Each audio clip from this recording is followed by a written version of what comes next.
या बातमीपत्राचे प्रायोजक आहे घुंगरू इलेक्ट्रॉनिक्स।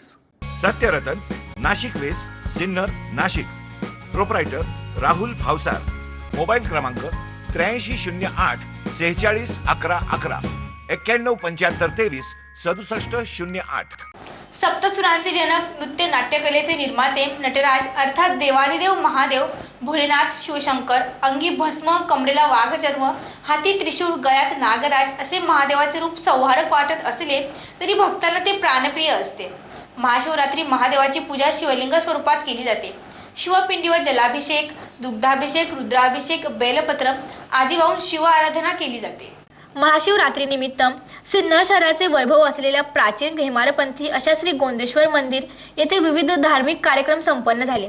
दक्षिण महाराष्ट्रातील सर्वात मोठे श्री क्षेत्र गोंदेश्वर मंदिर येथे भाविक भक्तांनी दर्शनासाठी सकाळपासूनच गर्दी केली होती। पंचायतन स्वरूपातील शिवमंदिर असलेले गोंदेश्वर मंदिर शिवभक्त भाविकांसाठी श्रद्धास्थान असून मोठ्या संख्येने श्रद्धाळू शिवभक्त दर्शनासाठी येत असतात। श्री गोंदेश्वर सेवा संघाच्या वतीने मंदिरास आकर्षक अशी विद्युत रोषणाई करण्यात आली होती। ही विद्युत रोषणाई भाविकांचे लक्ष वेधत होती। दर्शनास आलेल्या भाविकांना प्रसाद म्हणून राजगिरा लाडूचे वाटप करण्यात येत होते। अतिशय शिस्तबद्ध पद्धतीने सर्व भाविकांना दर्शनाचा लाभ मिळावा यासाठी उत्तमरित्या सोय करण्यात आली होती। भाविकही हर हर महादेवचा जयघोष करत बेल फुले वाहून भगवान शंकराची आराधना करीत होते। अतिशय उत्साहपूर्ण वातावरणात महाशिवरात्रीचा उत्सव उत्साहात संपन्न झाला। SN न्यूजसाठी अक्षय गायकवाड।